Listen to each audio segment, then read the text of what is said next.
Chapter number 2 parallel lines. सबसे पहले हम देखेंगे पैरेलल लाइन का डेफिनेशन और एंगल मेड बाय ट्रांसवर्सल। ये जो कॉन्सेप्ट समझते हैं उसके बाद में हम चैप्टर की या एक्सरसाइज क्या करेंगे, स्टार्ट करेंगे। तो सबसे पहले व्हाट इज पैरेलल लाइन वो समझते हैं। ठीक है, आप देख सकते हो ये रेलवे की पटरी है बरोबर, और इसके वुडन ब्लॉक्स। रेलवे की जो पटरी आयरन रॉड वो दोनों क्या आपकी पैरेलल लाइन से, वो कभी एक दूसरे से मीट करेगी क्या? ऐसा नहीं, वो आपको दोनों लाइन अलग अलग दिखाई दे रही है। सेकंड, जो वुडन ब्लॉक्स जो लगे हुए बीच में वो भी कैसे पैरेलल है। ये वुडन ब्लॉक्स भी आगे मीट कर रहे क्या? नहीं। तो कोई भी लाइन जब आगे जाके मीट नहीं करती है, ठीक है, कभी मीट नहीं करेगी, तो उस लाइन को क्या बोलेंगे हम लोग? Parallel line. एक और एग्जाम्पल, ठीक है, सीढ़ी, यहाँ पर रेलवे ट्रैक की लाइन दिख रही है, सब पैरेलल लाइन से, क्योंकि अगर आप कितना भी एक्सटेंड कर दो तो मीट करने वाली नहीं है। नेक्स्ट आपका लैडर, लैडर की दो जो पार्ट है कभी मीट करेगा आगे जाके? नहीं, ये नेवर एंडिंग है बराबर, कितना भी आप एक्सटेंड कर दो मीट करने वाले नहीं है। सेकंड, ये जो हॉरिजॉन्टल लाइन्स है वो भी सब लाइन कैसी है? पैरेलल एक दूसरे से बराबर ना। तो ये येलो वाली लाइन जो है यहाँ पे वो पैरेलल लाइन्स है, और यहाँ पे जो ब्लू वाली लाइन है ये सब क्या आपस में पैरेलल है। यहाँ पे ब्लू वाली लाइन्स पैरेलल लाइन्स है, लाइट ब्लू, ये लाइन कभी मीट नहीं करेगी एक दूसरे से, और जो डार्क कलर की जो लाइन्स है वो भी क्या आपस में इन सब से क्या है? पैरेलल है। ओके, तो आपको आइडिया लग गया पैरेलल लाइन क्या है? ऐसी लाइन्स जो कभी मीट नहीं करेगी कितना भी आप एक्सटेंड कर दो कोई भी डायरेक्शन में। नेक्स्ट, लाइन एल और लाइन एम, ये दो लाइन क्या आपकी? Parallel line. A line which are in the same plane and do not intersect each other are called parallel line. ठीक है, एक प्लेन में दो लाइन ड्रॉ की हमने, और दो लाइन अगर कभी भी इंटरसेक्ट नहीं करेगी एक दूसरे से तो उसे हम कहेंगे पैरेलल लाइन। इस लाइन को लिखते कैसे वो भी देखते हैं। Line L is parallel to line M, ये जो सिंबल है ये सिंबल किसका है? पैरेलल लाइन का सिंबल है। तो हम पूरा पैरेलल लाइन्स बार बार नहीं लिखेंगे, हम लोग ये सिंबल ड्रॉ करेंगे हर टाइम। क्या ड्रॉ करेंगे? Symbol.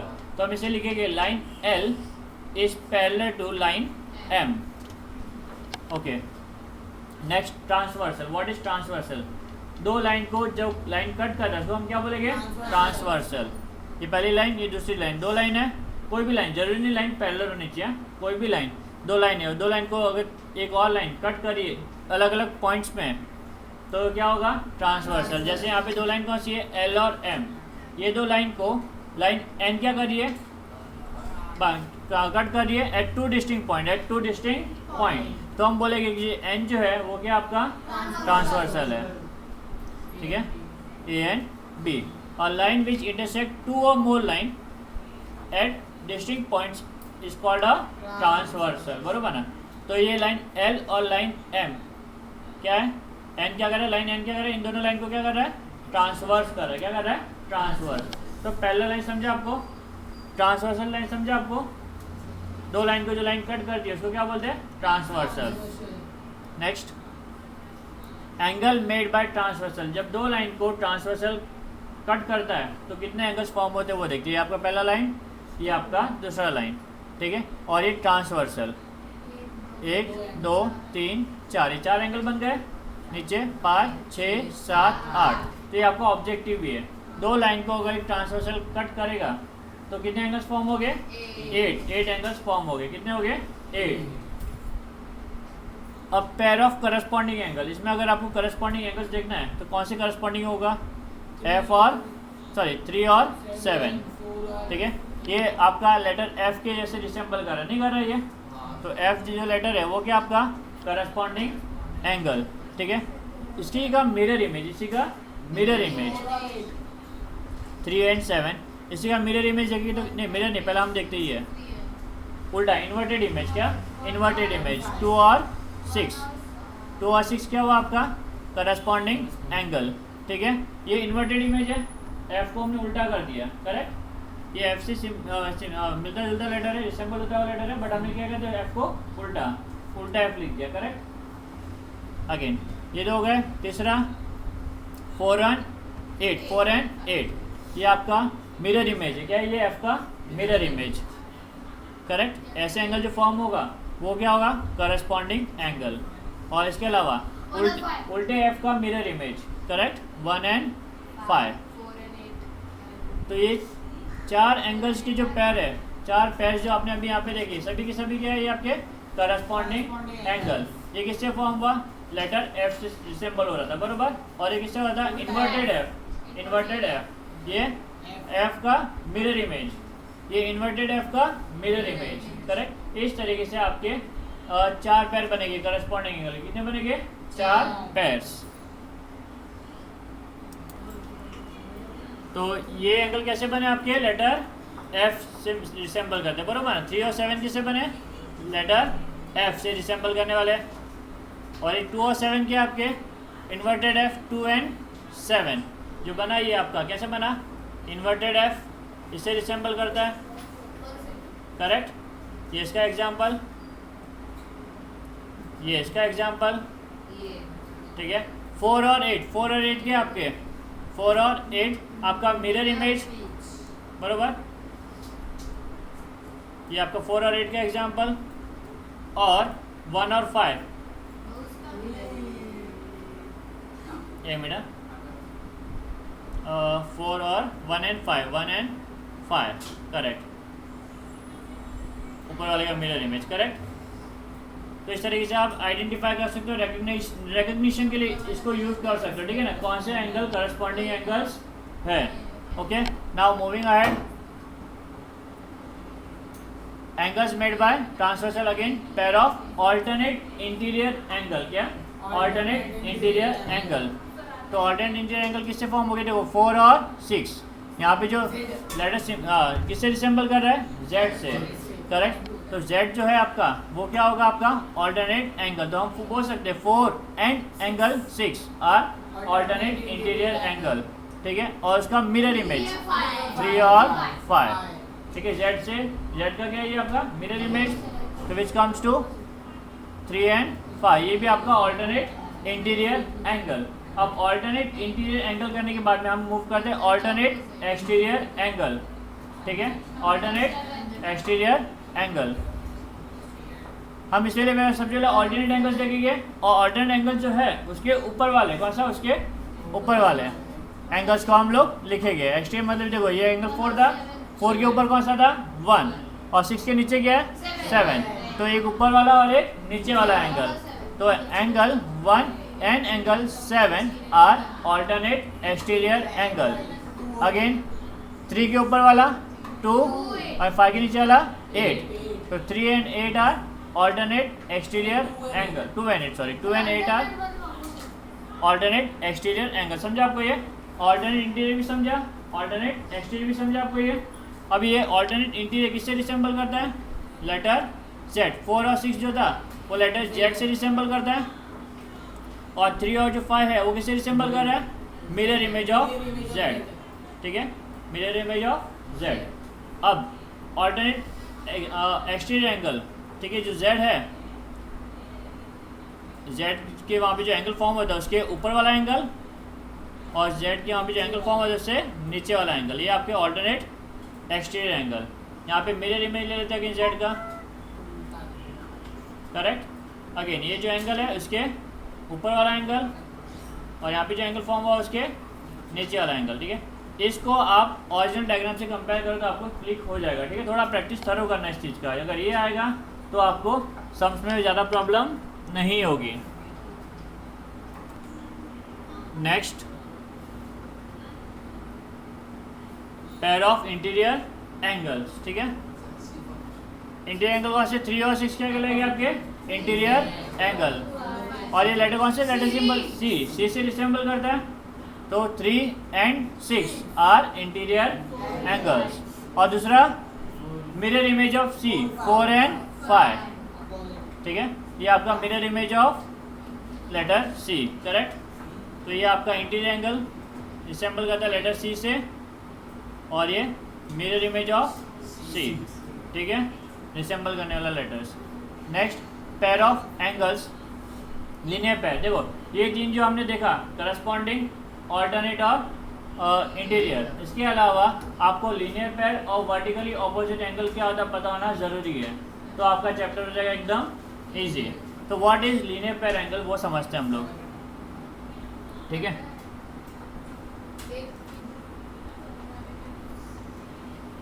Two adjacent angles are set to form a linear pair angle, ठीक है, टू एडजेसेंट एंगल। देख रहे हो आपको ये देखिए आपके दो एडजेसेंट एंगल्स है, बरोबर ना। तो कौन कौन से एडजेसेंट एंगल है? एंगल ए ओ बी और बी ओ सी, ये आपके एडजेसेंट एंगल हो गए दोनों भी, करेक्ट। ये और ये एंगल क्या हो गए? एडजेसेंट, ठीक है। ये लीनियर पेयर होगा कब? If they are non common ray. दिख रहा है आपको नॉन कॉमन रे? अगर नॉन कॉमन रे, तो ओ बी आपको कॉमन रे, दोनों एंगल में ओ बी आ रहा है, बट जो नॉन कॉमन रे है वो क्या होगा? Form a pair of opposite रे। ये नॉन कॉमन रे जब ऑपोजिट रे हो जाएगा तो ये क्या बन जाएगा? एंगल इन लीनियर पेयर, ठीक है। तो एंगल हम बोल सकते हैं, अभी भी ये जो एंगल है दो ए ओ बी और बी ओ सी अभी भी एडजेसेंट ही है, बट क्योंकि नॉन कॉमन रे जो है वो ऑपोजिट डायरेक्शन में है, तो ये क्या बन गया? एंगल इन लीनियर पेयर, ठीक है। ये आपका नॉन कॉमन रे और ऑपोजिट डायरेक्शन में मूव कर रहे हैं, समझा? ये दोनों क्या आपके एडजेसेंट एंगल, बट ये एडजेसेंट एंगल कैसे? लीनियर पेयर, कैसे? लीनियर पेयर, ठीक है। Angle A O B and angle B O C are the angles in linear pair. Secondly important property, the sum of measure of a linear pair is 180। हम ये property बहुत बार use करने वाले सम में, parallel line में। तो दोनों जो एंगल्स है, angle A O B plus angle B O C, दोनों मिला कितना होगा? 180 डिग्री, ठीक है। ये हम लोग मैक्सिमम सम में यूज करने वाले प्रॉपर्टी। इसके अलावा vertically opposite angle, again very important concept for this chapter. तो two angles are called vertically opposite angle if the side form opposite pair of opposite ray, ठीक है ना। If the side form two pairs of opposite ray, तो ये पहला ray और दूसरा ray, correct. If the side form two pairs of opposite ray. अब देखो ये दो एंगल दिख रहा है आपको ब्लू कलर में, ये दोनों क्या हो गए आपके? Vertically opposite angle. जब ऐसे दो रे इंटरसेक्ट करती है तो दो वर्टिकली ऑपोजिट होते हैं। एक तो ये वाला ब्लू वाला पार्ट वर्टिकली ऑपोजिट एंगल है, correct. Angle A O C and angle B O D, ये दोनों क्या आपका? Vertically opposite angle. इसके अलावा angle A O D and angle C O B, ये भी क्या आपका? Vertically opposite angles.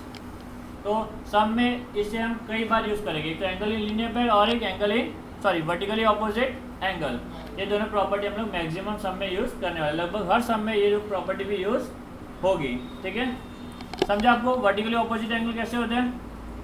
Now moving ahead, corresponding angle theorem, alternate angle theorem और इंटीरियर एंगल थ्योरम, तीन थ्योरम को हम समझते हैं, ठीक है। अब तक हमने एंगल्स देखा बट थ्योरम्स नहीं किया। थ्योरम्स में कॉन्सेप्ट देखेंगे हम लोग, करस्पॉन्डिंग एंगल कैसे होते हैं, ऑल्टरनेट एंगल कैसे होते हैं, इंटीरियर एंगल कैसे होते हैं, वो देखेंगे। अब तक हमने खाली पेयर्स देखे, बट पेयर का रिलेशन देखा गया नहीं, तो इन थ्योरम्स में हम लोग पेयर के रिलेशंस देखने वाले, ठीक है। तो सबसे पहला corresponding angle theorem, if a transversal intersect two parallel line, जो हमने कॉन्सेप्ट पहले कवर किया उसमें दो लाइन थी, वो पैरेलल नहीं थी, बरोबर ना, टू लाइन्स थी। बट करस्पॉन्डिंग एंगल थ्योरम के लिए क्या रिक्वायरमेंट है? टू पैरेलल लाइन्स, ठीक है। Then each pair of corresponding angle is congruent, ठीक है। If a transversal intersect two parallel line, तो दो पैरेलल लाइन ड्रॉ कर दिया हमने, एक ट्रांसवर्सल इंटरसेक्ट करवा देंगे उसको, correct. Then each pair of corresponding angle, each pair of corresponding angle हमने पहले देखा था, बरोबर। अभी जस्ट हमने कवर किया पेयर ऑफ करस्पॉन्डिंग एंगल, वो कैसे हो गए? कॉन्ग्रुएंट। कैसे हो गया? कॉन्ग्रुएंट। कॉन्ग्रुएंट मतलब उनकी जो एंगल्स की वैल्यू होगी वो क्या होगी?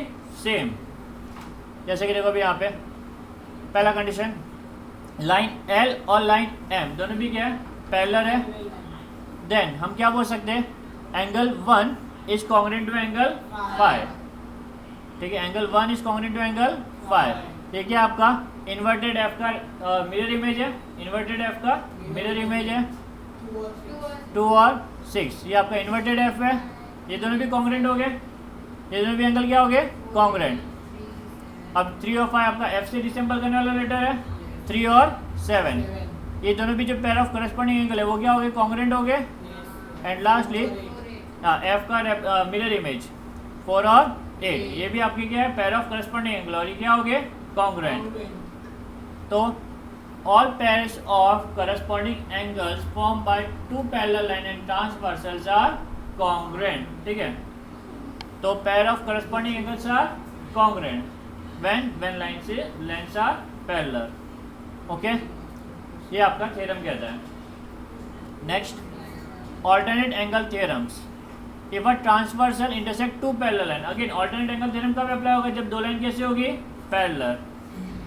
Then each pair of alternate angles are congruent. यहाँ पे भी दो लाइन है, L और M पैरेलल लाइन है, और लाइन N क्या कर रहा है? ट्रांसवर्सल है इसका. तो यहाँ पे alternate angle जो फॉर्म हो रहा है, ये दिया हुआ है आपको. alternate angle कौन से? 3 और 5. लेटर Z से रिसेंबल करते हैं. कौन से लेटर? Z से रिसेंबल करते हैं. करेक्ट. 3 और 5 ये दोनों भी क्या हो गए? कॉन्ग्रुएंट. और दूसरा 4 एंड 6 ये भी क्या हो गया आपके? कॉन्ग्रुएंट. ठीक है. Next, interior angles theorem. क्या? Interior angles theorem. If a transversal intersect two parallel lines then each pair of interior angles is supplementary. यहाँ पे क्या हो गया? कॉन्ग्रुएंट नहीं हो गया, यहाँ पे क्या हो गया? सप्लीमेंट्री. यहाँ पे जो इंटीरियर एंगल है, पेयर ऑफ इंटीरियर एंगल कौन से? यहाँ पे लेटर सी से रिसेंबल करते हैं. कौन से? लेटर सी, जो कि आपका 3 और 6. ये दोनों क्या हो गए? Angle 3 plus angle 6 is equal to 180. दोनों एंगल को प्लस करने पे 180. इसके पहले जो थ्योरम देखे वहाँ पे कॉन्ग्रुएंट था. क्या था? कॉन्ग्रुएंट. यहाँ पे ये दोनों को एंगल को प्लस करें तो ये सप्लीमेंट्री होगी, 180 डिग्री होगा. वैसे ही सी का मिरर इमेज क्या होगा? 4 और 5 ये दोनों एंगल के भी टोटल कितने हो गए? 180 डिग्री. समझा आपको ये? डन. तो तीनों थ्योरम्स हमने यहाँ पे कवर किए. पहला सम, प्रॉब्लम सेट 6 का क्वेश्चन है ये. इन द एडजॉइनिंग फिगर, बाजू पे डायग्राम दिया हुआ है. If line Q is parallel to line R. If line Q is parallel to line R, Q और R पैरेलल लाइन है. करेक्ट. दिख रहा है आपको ये लाइन पैरेलल है. And line P is transversal. Line P क्या आपका? Transversal. If A is 80 degree. एक एंगल दिया हुआ है आपको, A का वैल्यू कितना दिया है? 80 degree. Find the measure of angle F and G. F and G ये दो एंगल्स आपको फाइंड आउट करना है. ठीक है ना? F और G. करेक्ट. ये आपका एंगल F यहाँ पर और एंगल G यहाँ पे. करेक्ट. अभी A दिया हुआ है आपको 80. अभी F फाइंड करने के लिए सबसे पहले हम क्या फाइंड करेंगे? B. क्योंकि ऐसा कोई रिलेशन नहीं जिसके मदद से हम A और F को इक्वल बता सके. बराबर ना? तो हमें F की वैल्यू फाइंड आउट करने के लिए सबसे पहले हम क्या फाइंड करेंगे? B. और एंगल B नहीं, हाँ B. एंगल A और एंगल B क्या है आपके? ये लीनियर पेयर एंगल. क्या है ये आपके? Linear pair angles. करेक्ट. तो angle A plus angle B is equal to 180 degree. ठीक है. Angles in linear pair. A कितना दिया हुआ आपको?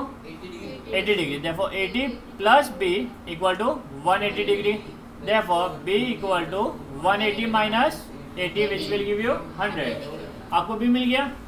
अब आप ऑब्जर्व करना, ये देखो ये कौन सा लेटर है? ये एंगल B यहाँ पर है. ये आपका एंगल B है और यहाँ पे एंगल क्या है? F. कौन सा है आपका? करस्पॉन्डिंग. बराबर ना? इन्वर्टेड F का मिरर इमेज है ये. तो ये आपका करस्पॉन्डिंग एंगल के थ्रू आप बोल सकते हो एंगल B और एंगल F क्या आपका क्या बोले? कॉन्ग्रुएंट है. और क्योंकि B 100 है इसलिए F भी कितना होगा? 100. बट इसको प्रेजेंट कैसे करना है? ज्योमेट्री में प्रेजेंटेशन बहुत मैटर करता है. बराबर ना? तो जब भी आप ये तीन प्रॉपर्टी, कौन सा? करस्पॉन्डिंग एंगल, ऑल्टरनेट एंगल और इंटीरियर एंगल, जब भी आप यूज़ करो तब आपको कौन सी लाइन पैरेलल है वो भी बताना है और साथ साथ में आपको ट्रांसवर्सल कौन सा है वो भी बताना है. फिर बाद में आपको प्रॉपर्टी यूज़ करनी है. तो डायरेक्टली आप नहीं बोल सकते हो angle B is congruent to angle F. उसके लिए आपको क्या बताना पड़ेगा? दो पैरेलल लाइंस बतानी पड़ेगी. ठीक है. तो लेट्स से हमने बताया यहाँ पे line Q is parallel to line R and on transversal P. On transversal P. तो जब भी हम कोई प्रॉपर्टी यूज़ करने वाले हैं उसके पहले आपको लिखना ज़रूरी है कौन सी लाइन पैरेलल है और क्या ट्रांसवर्सल है. अब हम प्रॉपर्टी यूज़ करेंगे. Angle F is congruent to angle B. Angle F is congruent to angle B. Reason corresponding angle theorem. ठीक है. अब क्योंकि एंगल B कितना है आपका? 100 degree. Therefore angle F is equal to 100 degree. समझा आपको? ये मिल गया F. अब बारी है G की. ठीक है. अभी हाँ G फाइंड आउट करेंगे. सबसे पहले हम C फाइंड करेंगे. C क्या आपका? Vertically opposite angle. करेक्ट. तो हम बोल सकते हैं angle A is congruent to angle C. Angle A is congruent to angle C. Angle C is equal to angle A, vertically opposite angle, therefore angle C equal to 80 degree, correct. अब क्योंकि सी 80 है तो जी find कर सकते हैं, ये आपका mirror image of letter F, बरोबर। सी और जी, ये आपका सी है यहाँ पे और यहाँ पे ये आपका लेटर जी है, करेक्ट ना। तो ये मिरर इमेज हो गया आपका लेटर एफ का। तो हम बोल सकते हैं angle C is congruent to angle G, okay. तो let's see angle G is equal to angle C. Reason क्या होगा इसका? Corresponding angle theorem, therefore angle G equal to 80 degree, ठीक है। अभी यहाँ पे हमने ऑलरेडी क्योंकि लिख दिया था यहाँ पे कौन सी लाइन पैरेलल कौन सा ट्रांसवर्स चले, इसलिए हम वापस से इसको यहाँ पे नहीं लिख रहे, ठीक है ना। एक बार आपको बताना पड़ेगा कौन सी लाइन पैरेलल कौन सा ट्रांसवर्स है, उसके बाद में आप कोई भी प्रॉपर्टी यूज कोई भी थ्योरम यूज कर सकते हो, क्योंकि यहाँ पे हमने बता दिया इसलिए हमने इसको वापस यहाँ पे नहीं लिखा, okay done. Next sum, practice set 2.1 का first sum. In the given figure line R P is parallel to line M S, diagram में देख सकते हो line R P is parallel to line M S and line D K is transversal, बरोबर। ये दो line parallel है और D के क्या आपका ट्रांसवर्सल। आपको एक एंगल दिया गया यहाँ पे डी एच पी, क्या दिया हुआ है? डी एच पी दिया हुआ है, कितना आपका D H P? 85 degree, correct. आपको क्या क्या फाइंड करना है? आर एच डी किधर है आपका? ये रहा, ठीक है। Next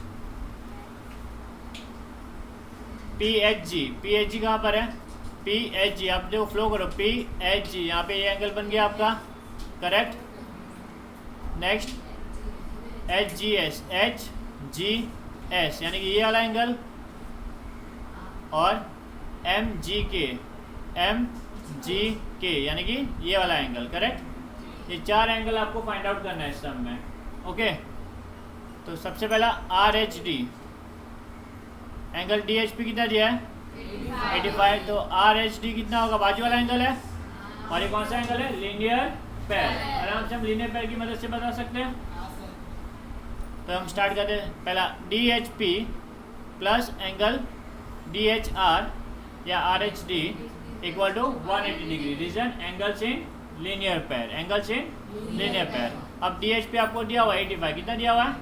85 plus R H D equal to 180, therefore R H D equal to 180 minus 85, therefore R H D equal to 95। तो आपको पहला फाइंडिंग हो गया, मिल गया आपको ये। अब अगला क्या था आपका? पी एच जी, ये वाला एंगल 95 है ये, तो ये वर्टिकली ऑपोजिट एंगल, करेक्ट। ये दोनों कैसे एंगल है? वर्टिकली ऑपोजिट एंगल, ठीक है। Therefore P H G is equal to, जो फाइंड करना था पहले लिखा आपने, P H G is equal to angle R H D. क्यों? रीजन क्या है इसका? Vertically opposite angle. Therefore angle P H G equal to 95 degree. मिल गया आपको ये भी। Now next H G S, ये आप देखो यहाँ पे, ये आपका एच जी एस, करेक्ट। ये एंगल अभी यहाँ पे दो तरीके से, इंटीरियर से भी कर सकते हो और करस्पॉन्डिंग से भी कर सकते हो। और ये कितना आपका? 85, ये कितना आपका? 85। ये हो गया आपका इन्वर्टेड है, फिर हो गया करस्पॉन्डिंग एंगल। तो एंगल, अभी करस्पॉन्डिंग एंगल हम यूज कर रहे हैं, तो हमें क्या बताना पड़ेगा? कौन सा लाइन पैरेलल है और क्या ट्रांसवर्सल है, करेक्ट। तो हम बताएंगे line R P is parallel to line M S and line D K is transversal, बरोबर। Therefore angle D H S, ये आपका D H S is equal to H G S, बरोबर ना। Sorry okay H G S, ये जो angle जो find करने पहले आप वो वाला लिखोगे, angle H G S is equal to angle D H P, correct. देख रहे इसे रिसेंबल कर रहा है ये वाला पार्ट, क्या आपका corresponding angle theorem. Therefore H G S is equal to D H P कितना आपका? 85, तो एच जी एस कितना हुआ आपका? 85, ओके। ये भी मिल गया। लास्ट फाइंडिंग हमारा एम जी के, ये क्या आपका वर्टिकली ऑपोजिट एंगल, ये क्या आपका वर्टिकली ऑपोजिट एंगल। तो जो फाइंड करना है पहले आप वो लिखोगे, क्या लिखोगे आप, एम जी के, angle M G K is equal to angle H G S, ठीक है, vertically opposite angle. Therefore M G K equal to 85 degree. ये आपका चौथा फाइंडिंग। चारों फाइंडिंग मिल गए आपको, ठीक है। प्रैक्टिस सेट 2.1 का सेकेंड सम।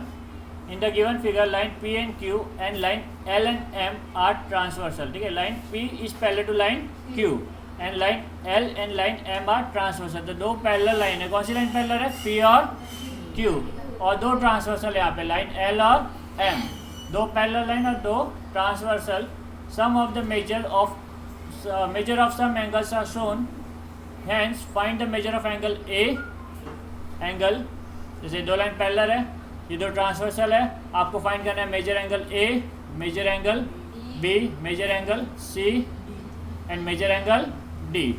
ये चार एंगल्स आपको फाइंड आउट करना है, ठीक है। तो अभी हर टाइम क्या लेना पड़ेगा, हमें ट्रांसवर्सल अलग अलग लेना पड़ सकता है, बरोबर ना। अकॉर्डिंगली हम सबको सिंप्लीफाई करेंगे।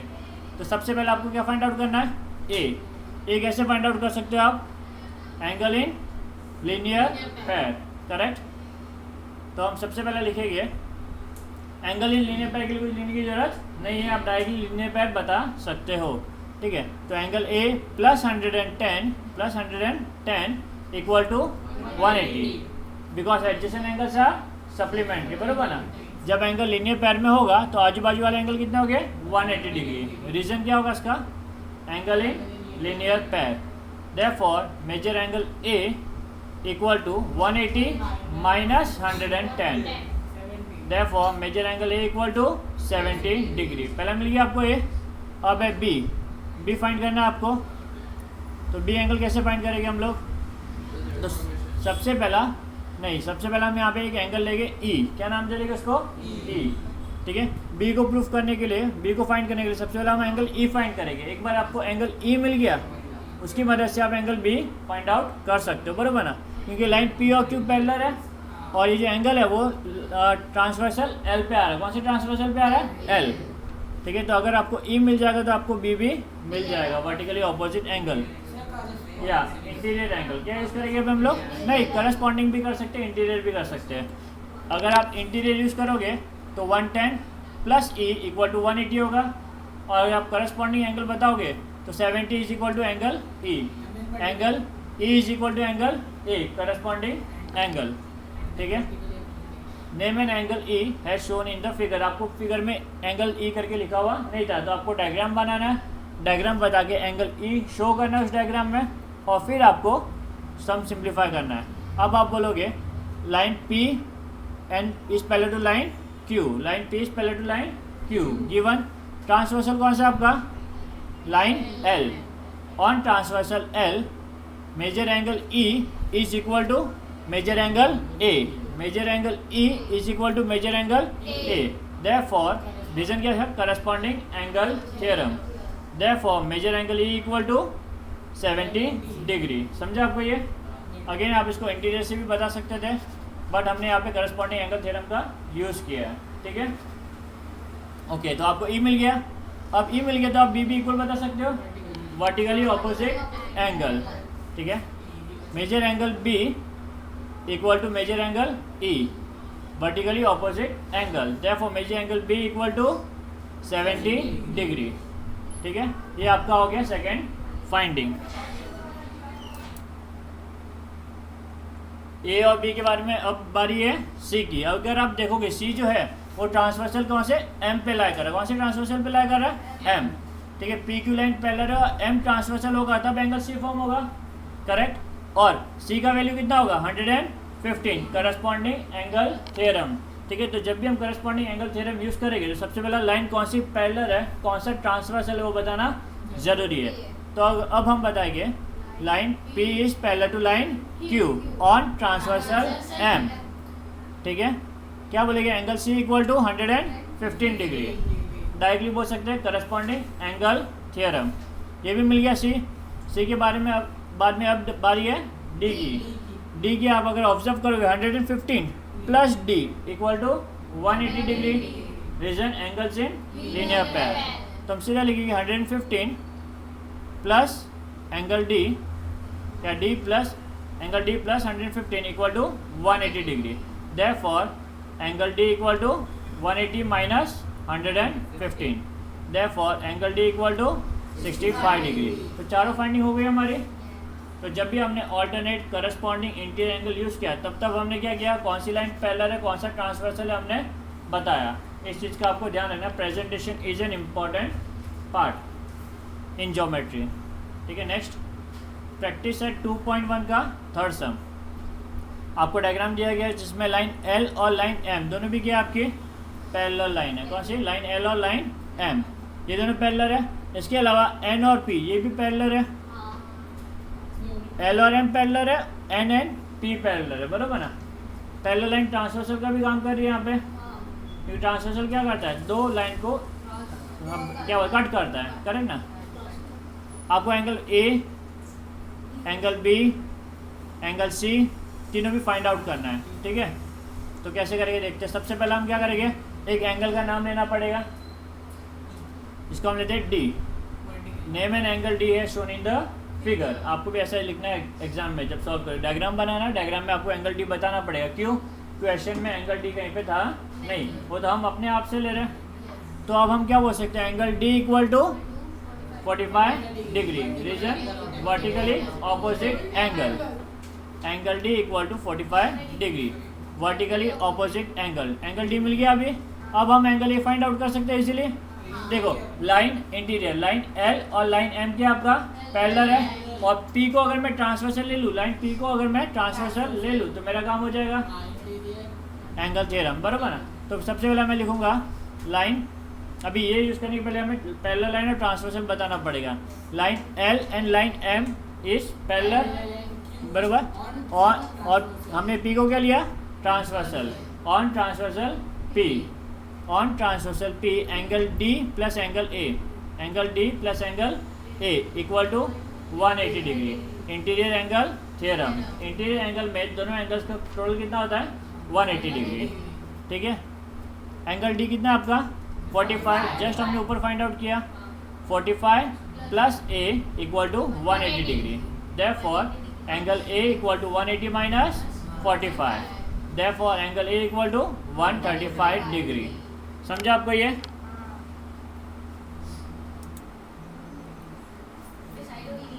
अभी एंगल ए मिल गया आपको, अभी फाइंड करना है हमें एंगल बी।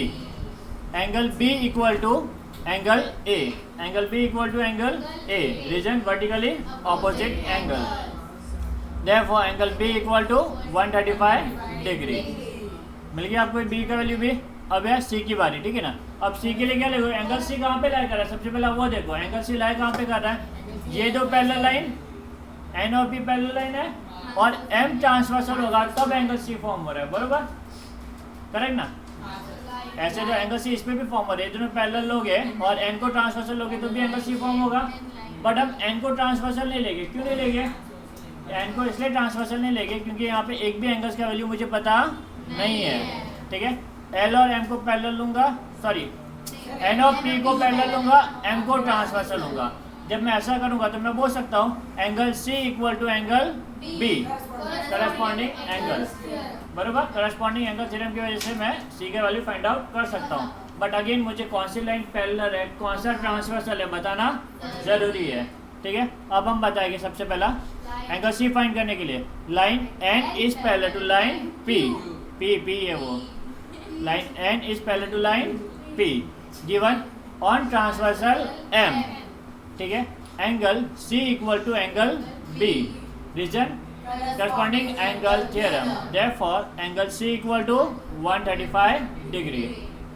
ओके, आपको तीनों वैल्यू मिल गई, ए बी सी तीनों भी वैल्यू आपको मिल गई। सम होता है हमारे यहाँ पे complete.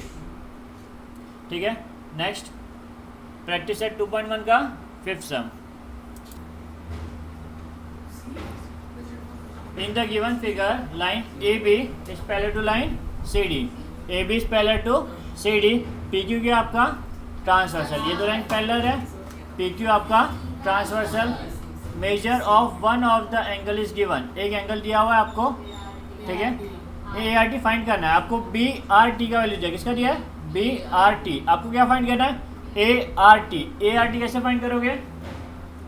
Angle in linear pair, बराबर। एक ही लाइन पे दो एंगल फॉर्म हो रहा है, तो क्या होगा? एंगल्स इन लीनियर पेयर की मदद से आप angle A R T find out कर दोगे। नेक्स्ट क्या फाइंड करना है आपको?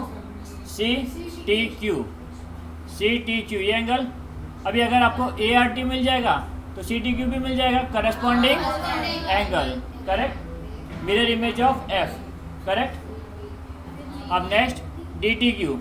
डी टी क्यू आपको ये पता है, इसको दो तरीके से, लीनियर से भी बता सकते हो और करस्पॉन्डिंग के थ्रू भी बता सकते हो, ठीक है। ये आप करस्पॉन्डिंग के थ्रू बता सकते हो, ये 105 तो ये भी आपका 105, ठीक है। Next P R B. P R B इसे आप कैसे? लीनियर पेयर से बता सकते हो, बराबर, पी आर बी को, ओके। तो चारों कैसे फाइंड आउट कर सकते हैं हमने देख लिया। अब हम देखते हैं प्रेजेंटेशन। सबसे पहला ए आर टी, जो कि है एंगल से लीनियर पेयर। सीधा बोल सकते हैं angle A R T plus angle B R T, B R T plus A R T is equal to 180 degree angle से लीनियर पेयर। अब आपको बी आर टी कितना दिया हुआ है? बी आर टी आपको 105 दिया है। 105 plus A R T equal to 180 degree.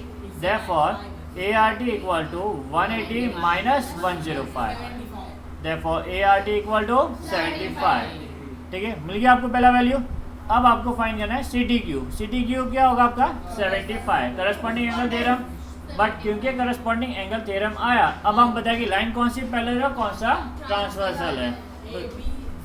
देखिए line A B is parallel to line C D, ठीक है, on transversal P Q, correct. Angle A R T इसी angle C T Q is equal to angle A R T. जो भी find करना पहले left में लिख दो, ठीक है ना, equal to A R T. A R T तो फाइंड किया अभी जस्ट हमने, corresponding angle theorem, therefore angle C T Q equal to 75 degree. समझा आपको ये? तो आपका सेकेंड फाइंडिंग भी हो गया। Next D T Q. D T Q again हम लोग करस्पॉन्डिंग से फाइंड कर सकते हैं, बार बार अभी लिखने का जरूरत नहीं है। एक बार पैरेलल और ट्रांसवर्सल बता दिया, आप डायरेक्टली करस्पॉन्डिंग यूज कर सकते हो, ठीक है। Angle D T Q find करना, तो angle D T Q is equal to, अच्छा थर्ड फाइंडिंग करके बता रहे, चले हम अलग से बता रहे, बराबर ना। ये तो आपको बताने की जरूरत नहीं है, बट हम अलग से लिखेंगे तो भी प्रॉब्लम नहीं है। यहाँ पे हमने लिखा हुआ line A B is parallel to line C D on transversal T Q. हम लिखेंगे angle D T Q is equal to angle B R T, reason corresponding angle theorem, therefore angle D T Q equal to 105। समझा आपको ये? अभी क्या find करना है? P R B. P R B linear pair form कर रहा है बी आर टी से, angle P R B plus angle B R T equal to 180 degree, okay. वैसे भी कर सकते हो, यहाँ पे वर्टिकली ऑपोजिट किया, आपको चाहिए आप लीनियर पेयर के थ्रू भी कर सकते थे, बराबर ना। एंगल लीनियर पेयर के थ्रू भी फाइंड आउट कर सकते थे पी आर टी, और वर्टिकली ऑपोजिट एंगल भी यूज कर सकते हो आप। वर्टिकली ऑपोजिट एंगल ज़्यादा इजी रहेगा। सीधा हम बोल सकते हैं angle P R B, angle P R B is equal to angle A R T. P R B और ए आर टी दोनों भी क्या होगा? Equal vertically opposite angle, therefore angle P R B equal to 75 degree. चौथा finding भी हो गया हमारे यहाँ पे, ठीक है। चारों फाइंडिंग हो गई हमारी यहाँ पे। प्रैक्टिस सेट 2.1 का फोर्थ सम, ठीक। क्या दिया हुआ है यहाँ पे? दो एंगल्स दिए हुए, क्या दिए हुए? दो angles. In the given figure side of angle P Q R and angle X Y Z are parallel to each other. जो एंगल की जो साइड्स है वो एक दूसरे से क्या है? पैरेलल, यानी कि P Q is parallel to X Y and Y Z is parallel to Q R. समझा? एंगल की जो साइड्स है वो क्या है? पैरेलल है, ठीक है। आपको प्रूफ क्या करना है? एंगल पी क्यू आर, ये angle is congruent to X Y Z, ये दोनों एंगल क्या आपके कॉन्ग्रुएंट है। Side of angle P Q R and angle X Y Z are parallel, तो ये दोनों साइड पैरेलल हो गए, और ये दोनों साइड क्या हो गए आपके? पैरेलल। ये दिया हुआ है आपको गिवन, ब्लू वाली लाइन पैरेलल है और रेड वाली लाइन भी क्या एक दूसरे से पैरेलल है। और आपको क्या बोला हुआ है? एंगल पी क्यू आर और एक्स वाई जेड इन दोनों को कॉन्ग्रुएंट प्रूफ करना है, ठीक है। अभी इस सम में हमें कंस्ट्रक्शन करना पड़ेगा। क्या करना पड़ेगा? कंस्ट्रक्शन। तो हम क्या करेंगे? कंस्ट्रक्शन नोट करके लिखेंगे एक्सटेंड रे एक्स वाई रे को आप एक्सटेंड करोगे, extend ray X Y to intersect ray Q R at point M. तो पहला हम लिखेंगे line P Q is parallel to line X Y, given दिया हुआ था ये। अभी हम एक्स वाई को एक्सटेंड कर सकते हैं। एक्स वाई की जगह पे हम क्या लिख सकते हैं? एक्स एम, क्योंकि अगर एक्स वाई पैरेलल लाइन का एक छोटा सा पार्ट पैरेलल है तो बड़ी लाइन भी पैरेलल ही होगी। तो हम एक्स वाई की जगह पे क्या लिखेंगे अभी? X M. तो line P Q is parallel to line X M, X dash Y dash M. ठीक है, रीजन लिख दिया इसका। खाली हमने एक्सटेंड किया। क्या हमने एक्स वाई को एक्सटेंड किया। अब ऑन ट्रांसवर्सल क्यू आर, ठीक है, ऑन ट्रांसवर्सल क्यू आर आपको देख सकते हैं लेटर एफ जैसा कुछ सिनोनिम दिख रहा है आपको, बराबर मिलता जुलता है लेटर एफ से। तो ये आपका करस्पॉन्डिंग एंगल यूज होगा यहाँ पे। तो ये दोनों जो एंगल है, कौन सा एंगल? पी क्यू आर और दूसरा angle X M R. P Q R और एक्स एम आर दोनों भी क्या हो जाएगा? आपका करस्पॉन्डिंग एंगल थ्योरम से कॉन्ग्रुएंट हो जाएगा। अब नेक्स्ट क्या लेंगे हम लोग? लाइन वाई जेड और लाइन क्यू आर, इन दोनों को पैरेलल लेंगे। Correct, Y Z is parallel to line Q R. अब हम ट्रांसवर्सल लेंगे एक्स एम को। किसको ट्रांसवर्सल लेंगे? एक्स एम को। On transversal X M angle X Y Z is congruent to angle X M R, corresponding angle theorem. ठीक है, पहले वाले को दे दिया फाइंडिंग 1, सेकंड को दे दिया फाइंडिंग 2। अब फाइंडिंग 1 और 2 को जब आप ऑब्जर्व करोगे तो एक्स एम आर सेम है। ठीक है, और क्योंकि X M R P Q R से कॉन्ग्रुएंट है और X M R Y Z से कॉन्ग्रुएंट है, तो ये दोनों भी क्या हो गए? कॉन्ग्रुएंट हो जाएंगे फ्रॉम 1 एंड 2। तो from 1 and 2 we can say that angle P Q R is congruent to angle X Y Z. समझा? ये हुआ आपका प्रूफ यहाँ पे complete. Okay, moving on to next sum. Practice set 2.2 का fourth sum. Okay, important sum है। Again ये सम बहुत इंपॉर्टेंट है। तो क्या दिया है यहाँ पे student? A B is parallel to D. ये दो लाइन पैरेलल दी हुई है आपको। एंगल सी का वैल्यू कितना दिया हुआ है? 50 डिग्री। एंगल डी कितना दिया हुआ है? 100 डिग्री। आपको फाइंड करना है ए बी सी, ये एंगल आपको फाइंड आउट करना है। ठीक है, अभी आपको ऑलरेडी एक हिंट दिया हुआ है। क्या हिंट दिया हुआ है? Draw line passing through C and parallel to A B. एक ऐसी लाइन ड्रॉ करना है सी से जो ए बी से क्या होगी? पैरेलल होगी। ठीक है, तो हम एक लाइन ड्रॉ करते हैं, पैरेलल लाइन, जो सी से क्या होगी? पास होगी। और इसको लाइन को हम नाम देते हैं एफ। सी और एफ। सी तो ऑलरेडी था आपका पॉइंट, एक और पॉइंट ले लें डिफाइन करने के लिए एफ। ठीक है, तो हम बोल सकते हैं line A B is parallel to line C F. कहाँ से मालूम पड़ा? ये कंस्ट्रक्शन। क्या कंस्ट्रक्शन है ये आपका? ठीक है, line A B is parallel to line C F, पहला finding construction. Second, A B is parallel to D E दिया हुआ है आपको already. Line A B is parallel to line D given. अभी line A B C F से parallel है, line A B D से भी पैरेलल, तो सी एफ और डी क्या हो गए? पैरेलल हो गए। तो मैं बोल सकता हूँ line D E is parallel to line C F from 1 and 2। ठीक है, अब सी डी और सी एफ पहले तो आप देख सकते हैं कौन सा एंगल फॉर्म हो रहा है? इंटीरियर एंगल फॉर्म हो रहा है। करेक्ट, कौन से ट्रांसवर्सल पे? डी सी पे। तो अब क्योंकि हम इंटीरियर एंगल थ्योरम यूज करने वाले, तो कौन सा लाइन पैरेलल है, कौन सा ट्रांसवर्सल है, बताना जरूरी है। तो हम बताएंगे line D E is parallel to E F, ये तो हमने फाइंड कर दिया। On transversal D C angle E D C, angle E D C plus angle D C F equal to 180 degree. Angle से sorry interior angle theorem, interior angle theorem. अभी E D C आपका 100 है, 100 plus D C F equal to 180। Therefore DCF angle DCF equal to 180 minus 100। Therefore angle DCF equal to 80 degree. आपको DCF मिल गया। अब आप क्या करोगे स्टूडेंट? बड़ा जो एंगल है BCF, इस एंगल को फाइंड आउट करोगे, बड़े एंगल को, बराबर ना। अब BCF को फाइंड करने के लिए आपको क्या करना पड़ेगा? दो छोटे छोटे एंगल्स को प्लस करना पड़ेगा। ठीक है, अब ये प्लस क्यों करना है? क्योंकि आप देखो ये और ये लाइन पैरेलल है। आप ऑल्टरनेट एंगल थ्योरम की मदद से आप बोल सकते हैं angle BCF sorry angle ABC is equal to angle BCF, correct. तो ये बोल सकते हो, बट इसके लिए पहले आपको एंगल BCF फाइंड आउट करना पड़ेगा। तो सबसे पहले हम लोग BCF फाइंड आउट करते हैं। Angle BCF is equal to angle BCD plus angle DCF। दोनों छोटे छोटे एंगल को प्लस कर देंगे। Angle addition property equal to 50 plus 80 which comes to 130 degree, बरोबर। तो एंगल BCF मिल गया 130 डिग्री, करेक्ट। अब हम बोलेंगे line AB is parallel to line CF on transversal BC। Line AB is parallel to line CF on transversal BC। Angle ABC is congruent to angle BCF और BCF का value कितना दिया हुआ है 130 degree, बरोबर ना। Alternate angle theorem, therefore angle ABC equal to 130 degree. समझा आपको ये सब? Okay, done.